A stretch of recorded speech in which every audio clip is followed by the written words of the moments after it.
I remember the first time an adult screwed me over with money.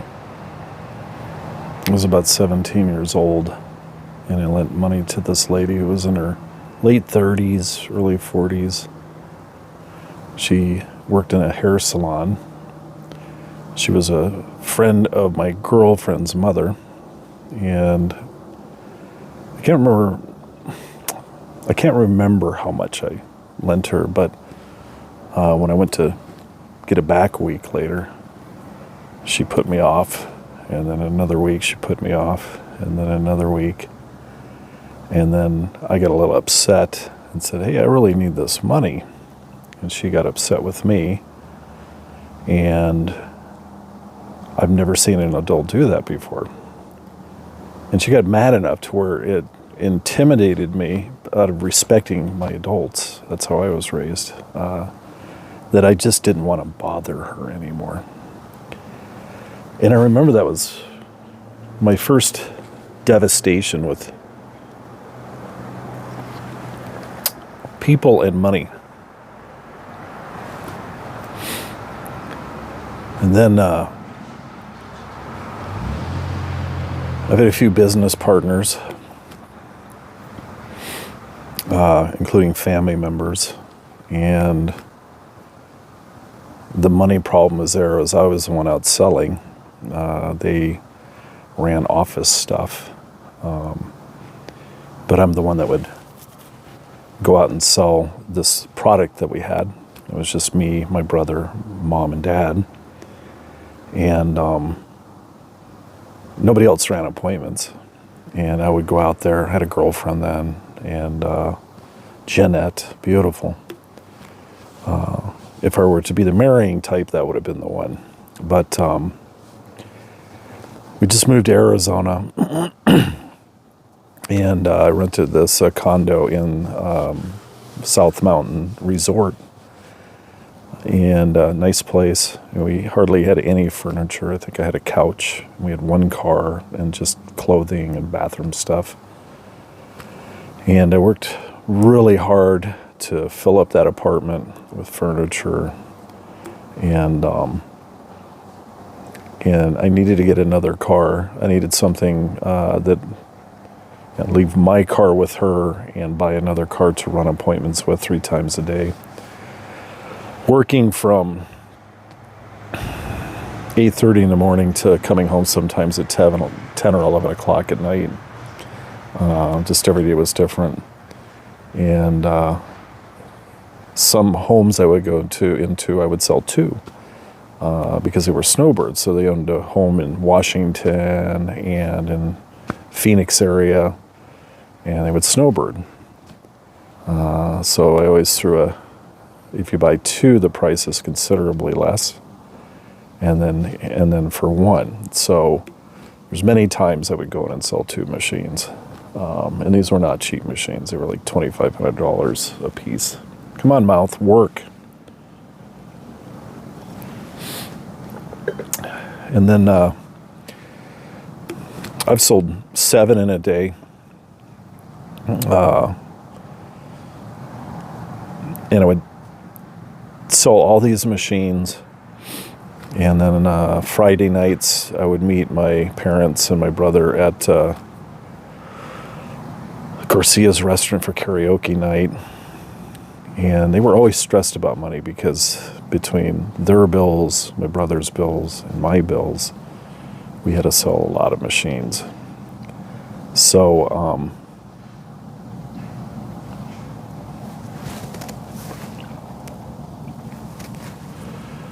and sometimes I got to, plus the expenses of inventory, and we had some telemarketers, so payroll, a good monthly nut between all of us. And sometimes it would get tight, and I'd come rolling into Garcia's, and they would be looking at me, and, did you get it? Did you get it? Yeah, I sold 2. Whoa! We'd party and sing, and everything would be okay.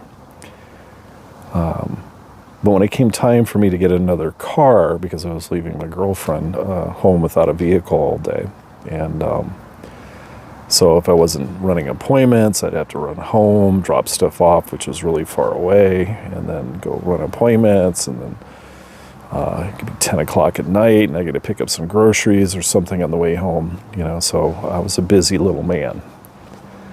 But at this time, my parents and I reunited. We were on different paths since I was a kid, and we really didn't get along at that time.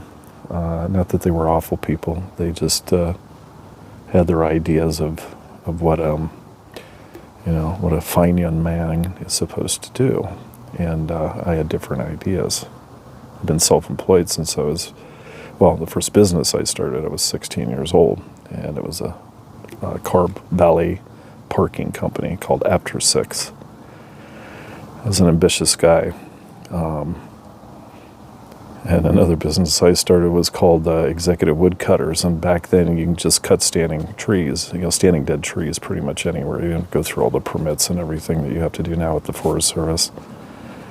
And so we would go to a thrift shop and buy suits, like black suits and clip-on ties, and we would deliver the wood in our business suits. We're talking stacking, sometimes splitting.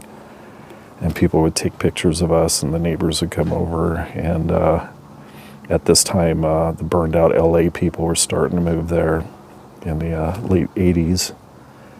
And so word of mouth advertising traveled far. People just wanted us to deliver wood because we were fine looking young men in our suits, cutting and delivering wood, stacking and splitting. Did well. And several accounts didn't pay, just stuff. But my parents and my brother, they had a problem with me getting another car. And we got in our first real argument about it. And they would burn out. If it was the beginning of the month, sometimes you do real good the first 2 weeks, sometimes you do real bad. If it was a good first 2 weeks, then they would stop coming into work. It was like, I don't know how many machines it was, but between all of us, let's say it's 30 machines, 25, 30 machines in 1 month. As soon as we would hit that 25, 30 mark, they would stop working because all the bills were paid. So they would stress in the first part of the month, and as soon as they knew everything was paid, they would stop working. And I wanted a lot more than that. But they were still absorbing the money I was bringing. So long story short, we had to get into one heck of a argument just for me to get in a car. I worked with them for about 3 years and got tired of their, you don't run a business and just pay your bills and go home. You're better off just getting a job. It's more guaranteed. So I left. And I moved to Bend, Oregon, and I sold out of my house for about a year. And then I had a customer ask me, why don't you have an office? And I said, well, I'm raising the money for that. And she said, how much do you need? And I said, about $20,000. And she bought my machine, and her son was there, and they wrote me a check for $20,000. And I had an office. And then I hired phone people, salespeople. And I did pretty good. And I always paid my bills. I was not a money hoarder. And there was a time, literally, I sold my car to make payroll. We had a tough month. Until I met a mentor. And that's somebody that showed me all the little quirks, the things I was doing wrong as far as running a business. And so a year and a half with him, I moved to Louisiana. I shut my office down in Colorado because he was a big player. He was a millionaire in the business. And we formed a business together. And for 18 months, I sold in Louisiana, Shreveport, Bossier area. And I mentored him. And then Colorado, that's where the dynasty happened. In the first year, Fort Collins, Colorado. First year, by the end of that year, we had 6 offices, 140 employees. We were doing millions and millions a year. And the dream car is a 10,000 square foot home, all that good stuff. But when it came time, it was my girlfriend's father. He was my mentor. And we really loved each other as people. We really did. He was a great man, taught me a lot. And Davi, the girlfriend, she was wonderful, but there wasn't that chemistry, And when I first met them, he asked me, what's it going to take for you to get married? And I was like, well, I'll never get married until I have a lot of money. And so 2.5 years later, we're sitting there and I'm wealthy. First time in my life, really wealthy. And they popped the question. Very shotgun type wedding stuff a little bit, but I understand why. And they said, well, you're here.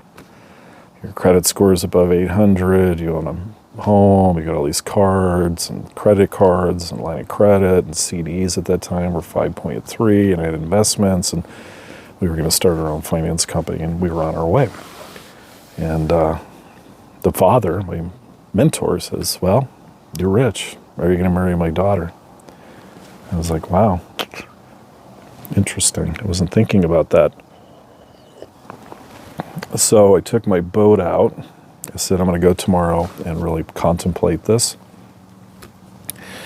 And I took my boat out in Horsetooth Lake up in Fort Collins, Colorado area. I spent the whole day up there and really thought about this. And I came back and said to him, I said, I love you both very much, but I will not marry. And needless to say, that broke both of their hearts. And it changed the dynamics of the business completely. And then we had some political crossfires going on with the factory, the manufacturer of the product we were buying. And then Davi left, and her dad and I worked together for a few months. One office is gone, another office is gone, another office is gone. It wasn't just because the heartbreak. We still had to make money and be professional. And I didn't get along with the factory at all. This guy, Doug Swift, just an interesting man, let's just put it that way. We fought the manufacturer, and so did Mr. C. That was his name. They call him Mr. C, my mentor. And one of the VIPs called up and said that I've got to get him out of my office, so they're going to cancel me completely. This is how weird it got. And I said to him, hey, I've got another company. I already talked to them, lined up. Same product, a little better, actually. He's willing to give our remaining offices 100 machines up front. That's a lot of money. And he said no. And I'll give you the 50% of the story. He kept going back to Louisiana, back home to Louisiana, and they'd come back, and just business is collapsing. It took a year to lose everything. And then the time came, the call. I'm trying to remember my time frame here. And the factory guy came to the office and to make sure that he would leave the business, and they had I could have sued the factory for this. But at this time, you're so spent and tired, your fight is over. It's like when people get divorced, the one that is left with almost nothing was the right one, truly tired and didn't want to fight.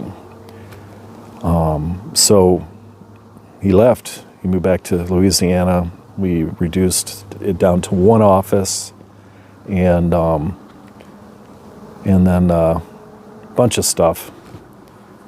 And he asked me, inventory, how much inventory do you want to keep? Do you want to keep any of this office stuff? But he was 58 years old, and he was losing everything. And I felt really bad for him. And I'm only 31, I think, at this time. And so I said, just leave my desk and I'll take only 12 machines, and I think we had 50 at the time. And he left to Louisiana.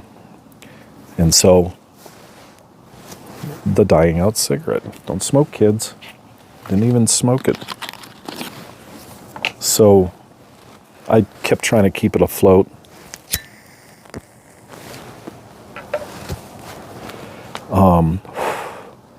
I took to drinking and partying now, which I haven't done this whole time, and chasing women. And the business was going under. It just was impossible. Not just mindset, just new laws went into effect, no call laws, stuff like that. And one night, I drove all the way to Denver, which is like an hour away from Fort Collins, south, and went out and partied. I had my Porsche Gambale 930 twin turbo exotic car, and I've never been out partying in it before. And so I went to these high-end clubs, and valet parked it up front, the whole thing, and I'm wearing my Giorgio Armani's and all the gold, and I have very little money in my account. And I partied hard that night. I think I went to a strip club even. Yeah, probably. And I left the city. It was around 2 or 3 o'clock in the morning, and I'm driving down Highway 25 heading north back to Fort Collins, doing 140 miles an hour. And all I remember is a couple of the bypasses just going like this. And I didn't care if I was getting pulled over. And went over under a pass. And next thing you know, I woke up in my bed. My suit half on and dirty. And I tell people I probably died, and that's what happens when you die. You just change dimensions. There's a few times like this in my life. Not drinking, but times that you're like, maybe I did die, and I just changed dimensions. That was the most unbelievable anxiety attack I had. Unbelievable. I went out and looked at the car, and it was all muddy, wasn't scratched up. I called my general manager and said, close the doors, I'm done. This is going to kill me. I'm done. And packed everything up. I think I had a 15-foot U-Haul truck. I sold the Porsche for considerably less than what I paid for it. And when I bought a brand new Tahoe, financed it $700 a month. I thought that was nothing, which back then that's like $2,000 today. And towed that with the trailer and went to Salem, Oregon. And paired up with my brother, who shut down the Arizona office a few years before, and we were like going to work together, and just go out and sell on our own and keep all the money. That's a different story. If you want to hear it, I'll tell you about it. That's a whole unbelievable. Your family will screw you. Unbelievable. It's all forgiven, forgotten, and he's passed away. So that's a horrible way to end that sentence. But time goes by, and I found out that from the time we got the call from the factory saying, get him out of your office or we're going to cancel you. And all the times he was going to Louisiana in that few months period of time, he was secretively opening another office in the same company, the same business, secretively doing it.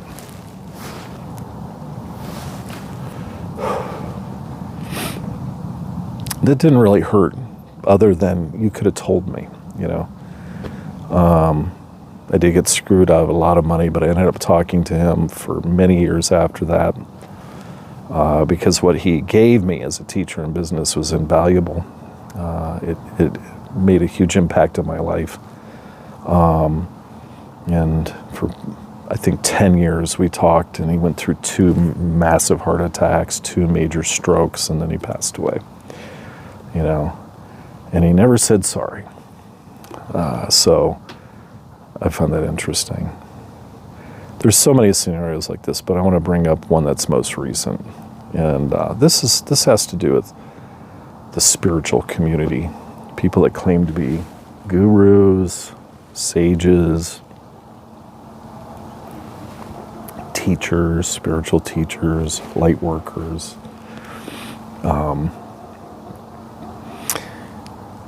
You learn that the more spiritual you are, you really pay a lot of attention to just you. And you kind of have to. There is a selfishness, definitely. But you're either doing unskillful karma or skillful karma to everybody around you, especially when it comes to money. Money's so necessary. Get too much, you get too high. Not enough, and you're going to die. It is truly like oxygen. And I remember this one friend, Kara, you've heard me talk about her. She's the one that her mother passed away, and there was a huge inheritance, and I got a pretty big amount of that money in 2019. And Kara's a phenomenal human being, the most generous, money-generous person you've ever known. Just unbelievable faith. I've never had somebody gift so much. It was hard for me to take, and I took a lot of shit for taking it from people, thinking at first I was taking advantage of this person. No. And they all know it now. But Kara and I hung out with each other for a while, and we were broke. The first time I lived in the Bay Area, San Francisco. We were financially hurting as friends. We lived together. Anyways, and once in a while we go to Sedona, Arizona, and see one of her highly spiritual, light-working friends that claims to see UFOs coming out of mountains and portholes and things like that. I'm not going to mention her name. Nice enough lady. Everybody's nice. And you want to believe it, especially in the high-energy vortex of Sedona, Arizona. Yeah, it's very dramatic looking just being there. It'll make you a believer. Anyways, and every time we visited her, she was just financially better off. Not rich, but she's never really had money problems at all. And she probably thought she did at that time, but she was getting money from somewhere. I think her ex-husband or something. Alimony? I don't know. Doesn't matter. But I always respected that. I looked at her like, somehow money's always taken care of for you, and when you're doing these light work journeys with people, and they're paying a lot of money to come see you, and you take them out into the desert and do your thing with them. And some people do the light work, the body work, where they don't even touch you. They just hold their hands over you and stuff like this. And that's fine. Might be some truth in it. I've yet to see it really work, but for me. And but I'm open to this because there are some dynamics and frequency and energy and things like that. I understand that big time. Anyways, and then when Kara got this millions of dollars, Kara paid for a vacation for this lady and my sister. They went to some exotic resort down in Mexico, and the whole time this lady was jealous, envious, and just flat out rude. Like, why don't I get a bigger room? This type of stuff. And I'm going, here's this spiritual person that sees UFOs coming out of mountains and portholes and aliens, and takes people on journeys and claims to be all these things, and she's envious and jealous. Didn't make sense to me. Okay, now I'll get to the good story here. So when we were broke in San Francisco, Kara had some friends that lived in Europe, France, I believe, South France at the time. Might have been England at the time, but this was 2017, something like that, 16.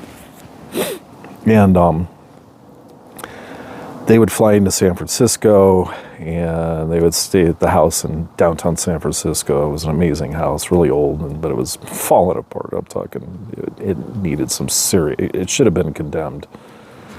And that's where we were staying. It was just amazing.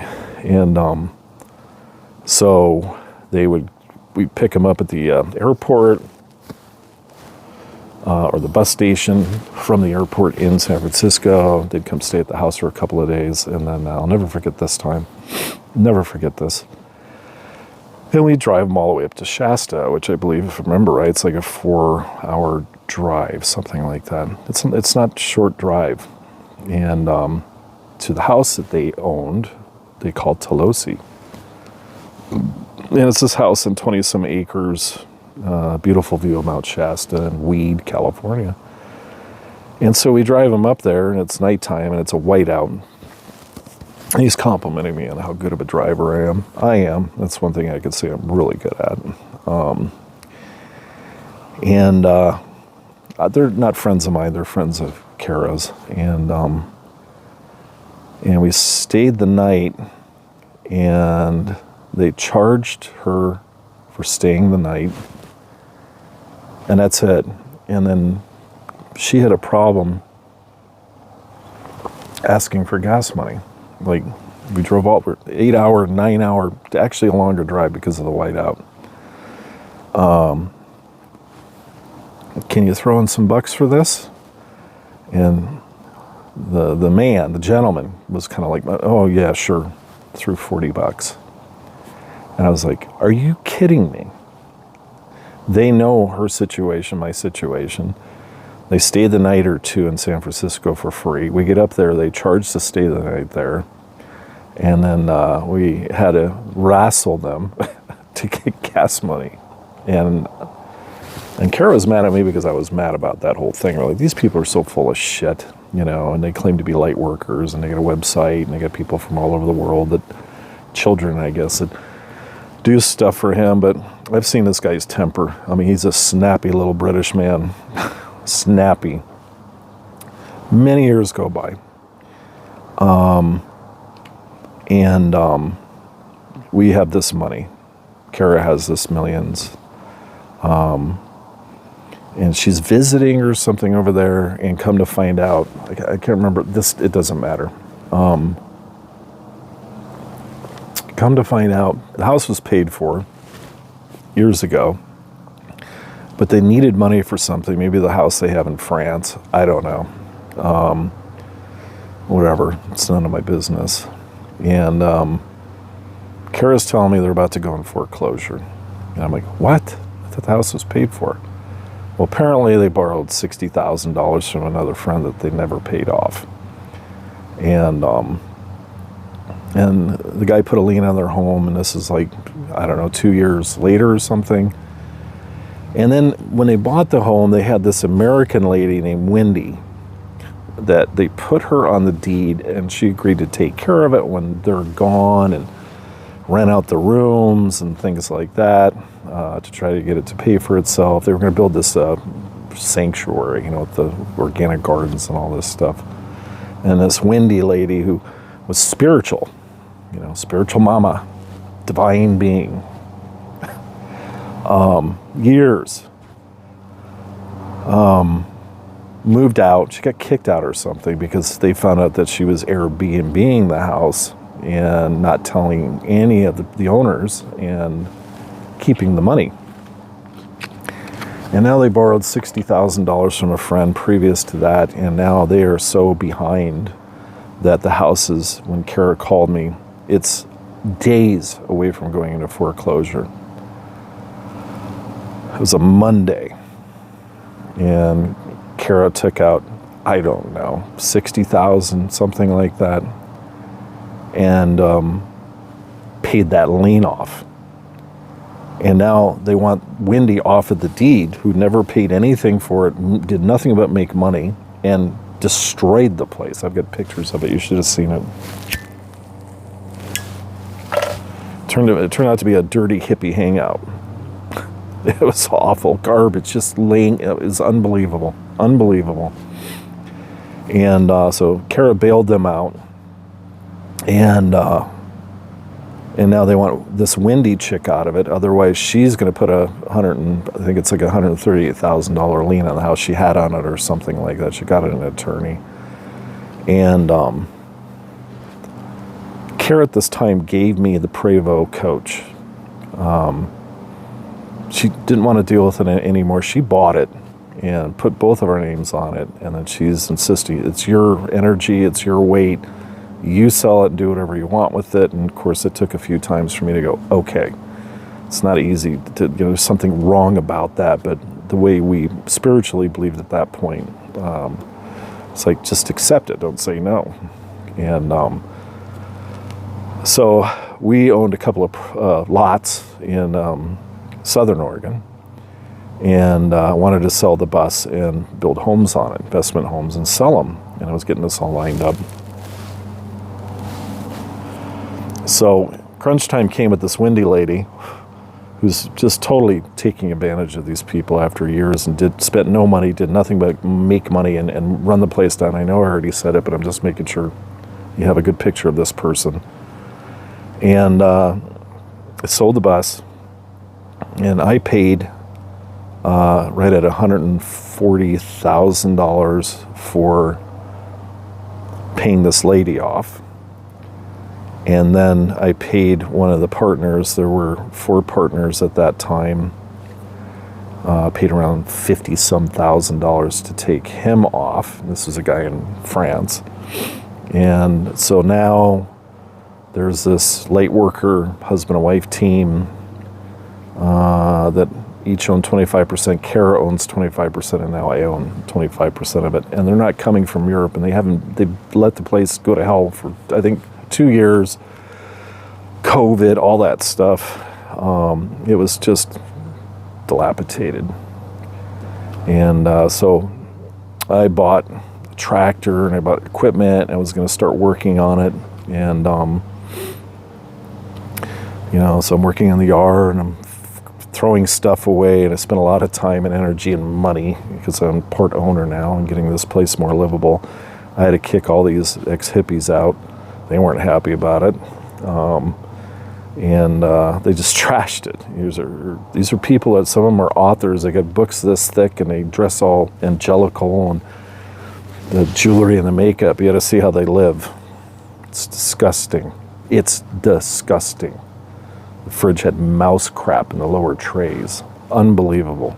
All the pots and pans were just years of grease buildup and dirt. It was just disgusting.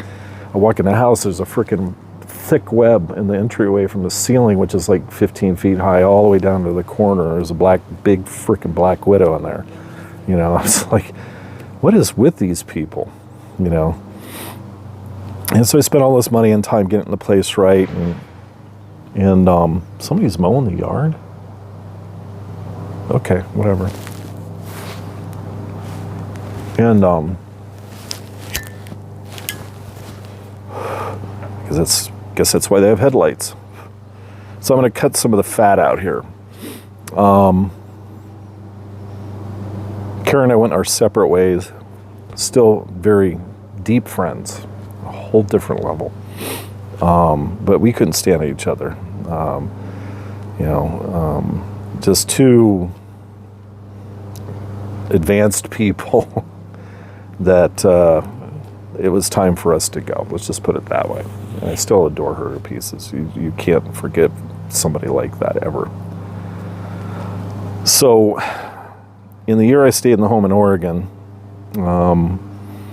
money's starting to run out on her end and my end, because she just gives people money. She bought another house right next door to the house, and another house. And keep in mind, the one house is worth about $700,000. The other one next door is worth about $800,000 or $900,000. Right next door.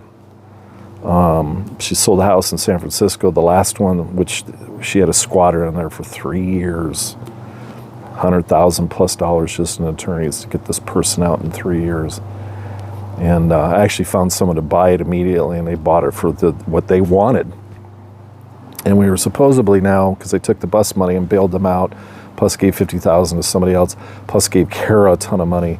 So now I didn't have enough money to build these investment homes and the properties in Oregon. And so I'm starting to sell stuff. I'm selling the tractor I just bought, the flatbed trailer. I'm selling things, and because the money's running down. And And then we went our separate ways, and she literally gave me the house in Oregon. This is a 5-acre home, 2,500 square foot, custom home, beautiful home. And it was another thing where 4 times she kept saying, I'm putting this in your name, putting this in your name. I'm like, no, you don't need to do that, come on. And she moved into the house that she bought next door to the partner house. Isn't this crazy? And beautiful home. The second home she bought right next door. So for quite a few months, she took the money from her share of San Francisco and pretty much spent all that money on this new house. And so I didn't see the money that she was committed to giving me at that time to start building investment homes, or one to start and then 2 lots. Anyways, I'm trying to shortcut this. I'm tired of talking about it.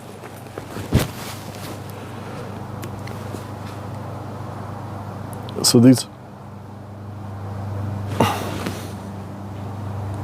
are highly spiritual people, highly. And just the magic's working for everybody, the way money and everything's working, And I haven't talked to Kara in a while, for quite a few months. And I ended up selling the house in Oregon. The money was running down. And for everybody, it was running down. And so I elected to sell the home, and I gave her, if you add up the year that I was selling stuff to support her and me, and her portion of the house, and the $30,000 or $40,000 through this year, she got well over half of the house at this point. And then I gave my sister $100,000. She was living with us to assure that she gets to experience abundance, like I was fortunate enough to do. I wanted somebody else in my family to have that kind of like a lottery win, because it is contagious. Okay. So months go by, and Kara signs off. I sign off my 25% of the house and give it to her, plus all the properties that we had. I sign my name off of everything. And then she signs her name off the main house, and the house is in my name. Then months later, I sell the home. And then she runs across a young couple that have some kind of special ed school where they intermingle with animals. And so she had a side deal with some people to buy the house she lived in,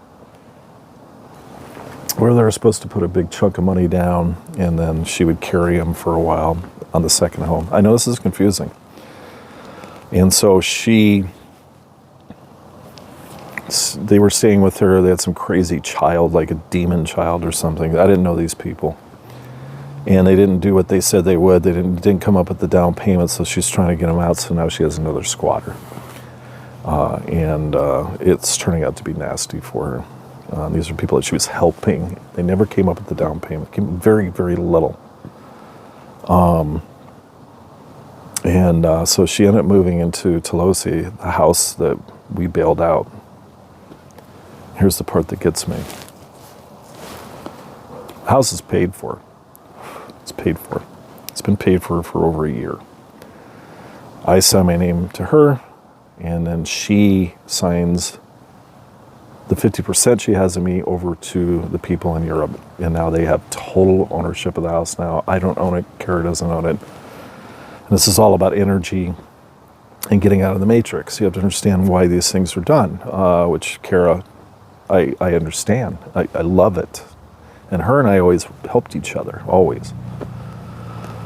So she moves into the house in Tolosi. They're charging her rent. I'm just like, oh, you mean the light workers? The spiritual people that people come from all over the world and learn from them? They actually have the gall to charge you rent. She has no place to go now. And then I'm having to throw her money at this point. And I'm just unbelievable how many spiritual people, some are hierarchies, authors, that I've met on and off of my life. And when they're not on the stage or in their blog or writing their book or book signing thing, they are the most angry, fake people I know. And I'm going to say 98% of them, when it comes down to it, when it comes down to money or some kind of emergency, they are horrible. Even the ones that say they're good with animals. You know, sometimes you have to be tough with the animal. That's all they know. I used to have wolves. I raised wolves. At a certain age, they're going to test you. They want to see who's alpha, and you've got to pin them down and bite their nose and growl and force them down until they give in. You have to be brutal with them. They're not going to, hey, no, don't do that. You know, so I watch all their animals just own them, you know, antagonize them and stuff like that. So my point of this, and then I'm going to shut up, 43 minutes, yeah, that's what it takes, is I've seen this time and time again, and I'll tell you what, I have never purposely screwed people on money. And I've always felt part of the reason for that is I've been single for 21 years. I don't have a family I'm raising. Some of the business partnerships I had, they would just hoard money, hide money, play tricks, because I was the disposable one. When a ship's sinking, they say, you know, men and women, or women and children first, then the men. It was like women and children first, then the married men, and then the single guy that's disposable. You know, and so there's a certain level that some people take advantage of that. Kara was most certainly not one of them. The last time I sold some of my gold and I gave her a lot of money with a guarantee. I said, this I'm going to need back. And no problem. As soon as the house is sold, blah, blah. Well, she sold the home. And then she told me, you still owe me. And this is a mood I went through with her. It's just amazing.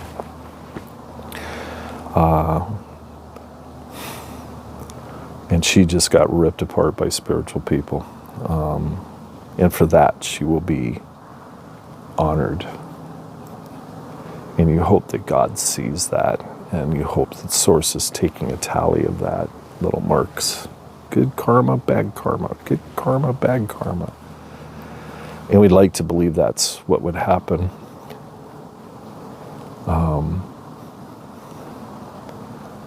People are afraid of not having money, rightfully so. You think when you have it, it's going to stay.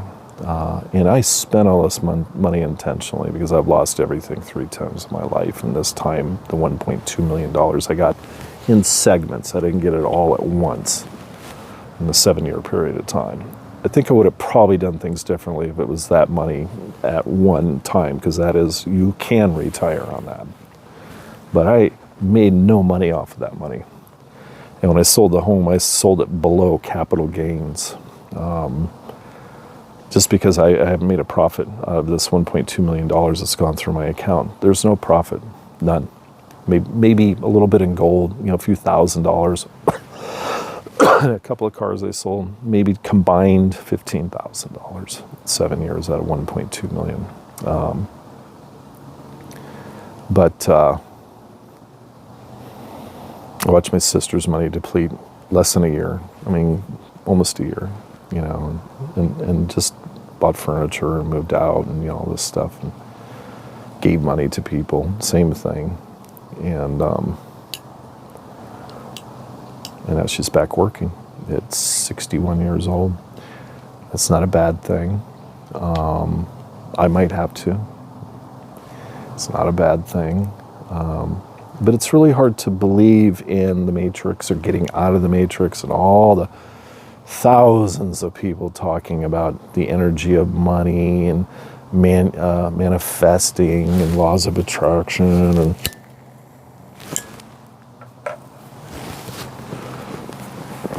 and I've studied it. I've worked in the seminar business. I've read hundreds of books on it. I've gone to spiritual retreats. I went to Portugal and hung out with Muji in a silent retreat, who's a great teacher. Met really interesting people. And I remember one day I was sitting in a group of spiritual people doing a drum ceremony. We're sitting around a fire. I always had this smart ass in me. And they were talking, and they all talk, yes, oh, that's wonderful, namaste, yes, yeah. And I'm just kind of watching going, oh my God, they all sound alike. They look alike. Is this the NPCs of spiritual people that don't think they're in the Matrix? Just watching it, not impressed anymore. I've already done my little merry-go-round with them for quite a few years. And I remember they were all talking, and I was just kind of listening and watching, and then it got quiet. And I said, hey, you guys ever wonder something? What, Rob? What? Yeah, go ahead, Rob. I'm like, have you noticed that people that are really spiritual, whether they're super religious or just into crystals and energy and mantras, and have you ever noticed that they all have a really bad temper? Oh my God. Well, that's just not true. That's not very fair. That's kind of judgmental, Rob. I'm like, well, judgmental? What do you mean? Did that make you mad? I said that, yeah, you're judging people. And I'm like, well, what made you mad is you're judging me, right? So you're judging a judger. So that's what you're seeing. That's the mirror you're talking about, right? Well, just don't cling on to anything. Well, not clinging on to anything is clinging on to something, isn't it? And then I started throwing the Zen stuff out at them. Oh my God, they got so mad at me. And I was called a master of disrupting, which I'm trying to retire. I have a tendency to shake people out of their routines. I was not very tactful. I was better off in business and training people in sales. I was much more like an Andrew Tate type personality in the business world, because I understood why you have to be that way if you want to succeed.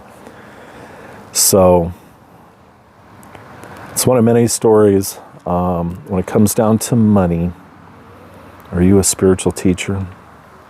Do you realize how many heads you've stepped on? I have too. Not even noticing, because the head's in the clouds. Just, namaste, omburger, tasa turn by, la la la, money will come to you. Just say this to the universe. I challenge you, universe, to bring me money, bring me something, a gift. I don't even know what it is, to validate that you are listening to me, and that what I project out there energetically will come to me.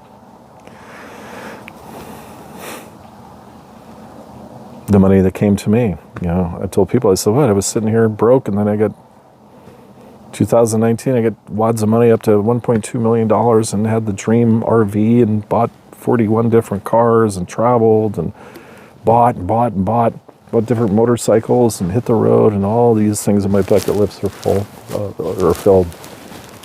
No, you had somebody give it to you. I'm like, isn't that amazing? No, you didn't earn it. Well, I have before, and that was taken away very quickly because I wasn't able to cross that line that was laid in front of me. There is a line.